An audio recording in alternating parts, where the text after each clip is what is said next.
ಸೊಸೆಯವ್ರ ತಾಯಿಯವರು ಆರೋಪ ಮಾಡ್ತಾರೆ ಸರ್ ಅವ್ರ ಬಾಯಿಗೆ ಹೆಂಗೆ ಬಂದರೆ ಹಂಗೆ ಹೇಳ್ಕೊಂಡು ಅದಕ್ಕೆ ನಾವೇನು ಮಾಡೋಕ್ಕಾಗುತ್ತೆ.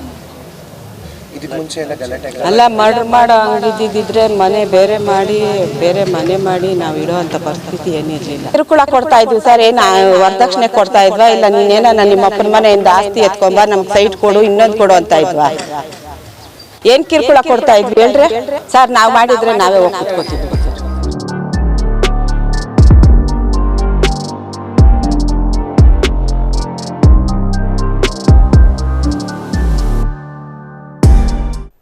ಬಾಪೂಜಿ ನಗರದ ನಿವಾಸಿ ಪುಷ್ಪಲತಾ ಅವರ ಬರ್ಬರ ಹತ್ಯೆ ಪ್ರಕರಣ ಜಿಲ್ಲೆಯ ಜನರನ್ನ ಬೆಚ್ಚಿ ಬೀಳಿಸಿತ್ತು.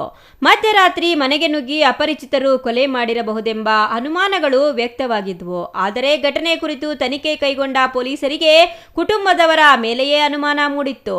ಹತ್ಯೆಯಾದ ರಾತ್ರಿ ಮನೆಯಲ್ಲಿ ಇದ್ದ ನಾದಿನಿ, ಭವ್ಯ ಹಾಗೂ ನಾಗಮ್ಮ ಅವರನ್ನ ವಿಚಾರಣೆಗೆ ಒಳಪಡಿಸಿದಾಗ ಪ್ರಕರಣದ ರಹಸ್ಯ ಬಯಲಾಯಿತು. ಪೊಲೀಸ್ ವಿಚಾರಣೆಯಲ್ಲಿ ಭವ್ಯ ಕೊಲೆ ಸಂಚಿನ ಸತ್ಯವನ್ನ ಬಾಯಿ ಬಿಟ್ಟಿದ್ದಾಳೆ ಎನ್ನಲಾಗಿದೆ.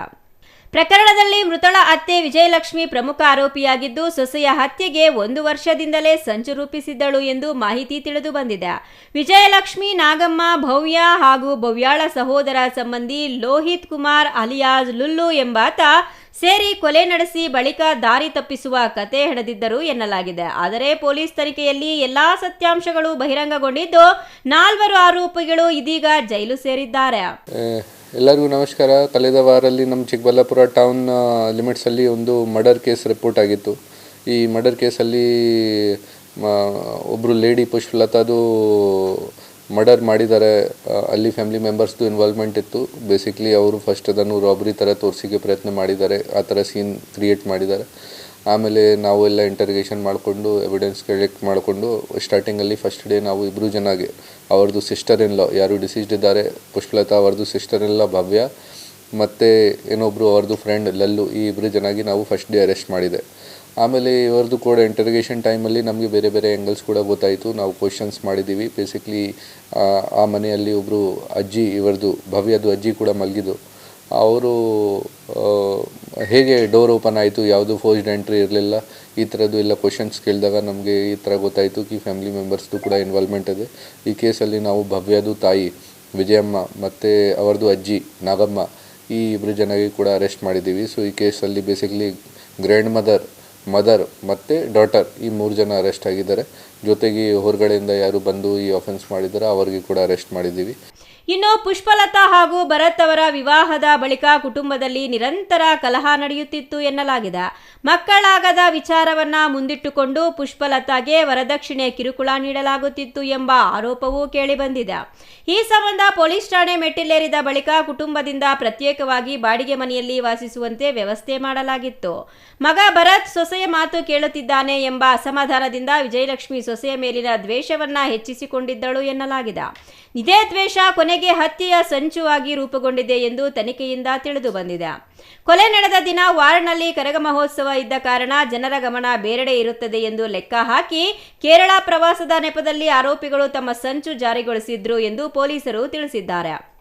ಇದು ಇಲ್ಲ, ಇವ್ರದ್ದು ಮೊದಲಿಂದ ಈ ಡಿಸೀಸ್ ಜೊತೆ ಗಲಾಟ ಏನೋ ಫ್ಯಾಮಿಲಿ ಡಿಸ್ಪ್ಯೂಟ್ ನಡ್ತಾ ಇತ್ತು, ಮಾನಸಿಕ ಕಿರುಕುಳ, ದೈಹಿಕ ಕಿರುಕುಳ ನಡ್ತಾ ಇದೆ. ಈ ಥರ ಫ್ಯಾಮಿಲಿ ಮೆಂಬರ್ಸ್ ಕೂಡ ಮೊದಲೇ ಅನುಮಾನ ಮಾಡಿದ್ದಾರೆ.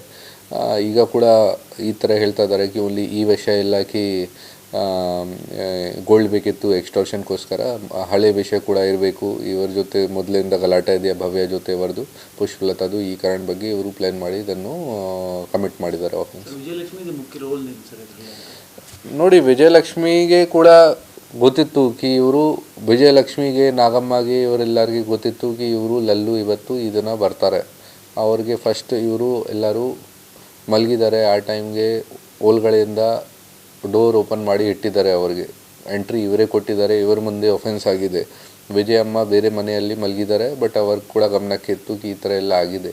ಇವರು ಎಲ್ಲರೂ ಮೊದಲೇ ಅವರಿಗೆ ಕೂತ್ಕೊಂಡು ಪ್ಲ್ಯಾನ್ ಮಾಡಿಕೊಂಡು ಕಿ ಏನೂ ದುಡ್ಡಿಲ್ಲ ಈಗ ನಮ್ಮ ಹತ್ರ, ಈ ಲಲ್ಲು ಕೇಳ್ತಾ ಇದ್ದಾರೆ, ಎಕ್ಸ್ಟಾರ್ಷನ್ ಮಾಡ್ತಾ ಇದ್ದಾರೆ, ಅವ್ರಿಗೆ ಏನು ಕೊಡಬೇಕು ಈ ಥರ ಪ್ಲ್ಯಾನ್ ಮಾಡಿ ಆ ಅಮ್ಮೆಯಿಂದ ಚೇನ್ ಮತ್ತು ಕಿವಿ ಹೊಳೆ ಏನಿತ್ತು ಅದನ್ನು ಕೊಡಬೇಕು ಲಲ್ಲುಗೆ. ಈ ಕಾರಣ ಇದೆಲ್ಲ ಪ್ಲ್ಯಾನ್ ಮಾಡಿದ್ರು. ನೋಡಿ, ಅದು ಒಂದು ಮನೆಯದು ಡಿಸ್ಪ್ಯೂಟ್ ಇದೆಯಾ ಆ ಥರ ಕೂಡ ಗಮನಕ್ಕೆ ಬಂದಿದೆ. ಅವ್ರ ಫ್ಯಾಮಿಲಿ ಮೆಂಬರ್ಸ್ ಕೂಡ ಅನುಮಾನ ಮಾಡಿದ್ದಾರೆ ಕಿ ಇದು ಮಾನಸಿಕ ಕಿರುಕುಳ ಮೊದಲಿಂದ ನಡ್ತಾ ಇದೆ. ಅವ್ರದ್ದು ಮಕ್ಕಳು ಕೂಡ ಇರಲಿಲ್ಲ. ಆ ವಿಷಯ ಬಗ್ಗೆ ಮತ್ತು ಬೇರೆ ವಿಚಾರ ಬಗ್ಗೆ, ದಹೇಜ್ ವಿಚಾರ ಬಗ್ಗೆ ನೀವು ನಡೆಸಿರಬೇಕು, ಈ ಥರ ನಮಗೆ ಕೂಡ ಹೇಳಿದ್ದಾರೆ ಫ್ಯಾಮ್ಲಿದವರು. ಆ ಆ್ಯಂಗಲ್ಸ್ ಎಲ್ಲ ನಾವು ನಮ್ಮ ಕಸ್ಟಡಿಯಲ್ಲಿದ್ದಾರೆ ಎಲ್ಲ ಆರೋಪಿ, ಈಗ 4 ಜನ ಆರೋಪಿ. ಅವ್ರ ಮೇಲೆ ನಾವು ವಿಚಾರಣೆ ಮಾಡ್ತಾ ಇದ್ದೀವಿ. ಬೇರೆ ಏನೇನು ಆ್ಯಂಗಲ್ ಇದೆ, ಎಕ್ಸ್ಟೋರ್ಷನ್ ಬಿಟ್ಟು ಬೇರೆ ಏನಾದರೂ ಪ್ಲ್ಯಾನಿಂಗ್ ಇತ್ತು ಮೊದಲಿಂದ, ಅದು ಎಲ್ಲ ನಾವು ಚೆಕ್ ಮಾಡಿ ಮುಂದೆ ಹೋಗ್ತೀವಿ ಇನ್ವೆಸ್ಟಿಗೇಷನಲ್ಲಿ.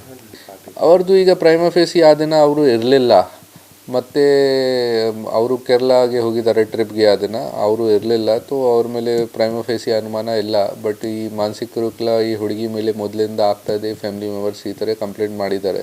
ಸೊ ಅವ್ರದ್ದು ಸ್ಟೇಟ್ಮೆಂಟ್ ತಗೊಂಡು ಇವ್ರದ್ದು ಯಾವುದು ರೋಲ್ ಇದೆ, ಇವರ ಮೇಲೆ ಕೂಡ ಅನುಮಾನ ಇದೆ, ಅದು ಕೂಡ ನಾವು ವೆರಿಫೈ ಮಾಡ್ತೀವಿ.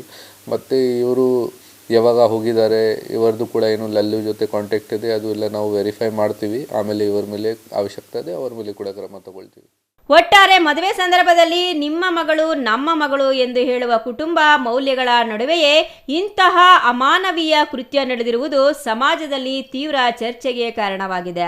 ಅತ್ತೆ ಸೊಸೆ ಸಂಬಂಧದ ಹೆಸರಿನಲ್ಲಿ ನಡೆದ ಈ ಹತ್ಯೆ ಪ್ರಕರಣ ಕುಟುಂಬ ಕಲಹಗಳು ಯಾವ ಮಟ್ಟಿಗೆ ಹೋಗಬಹುದು ಎಂಬುದಕ್ಕೆ ಮತ್ತೊಂದು ಕಹಿ ಉದಾಹರಣೆಯಾಗಿದೆ. Thoudanahalli Ramesh, CTV news, Chikkaballapur.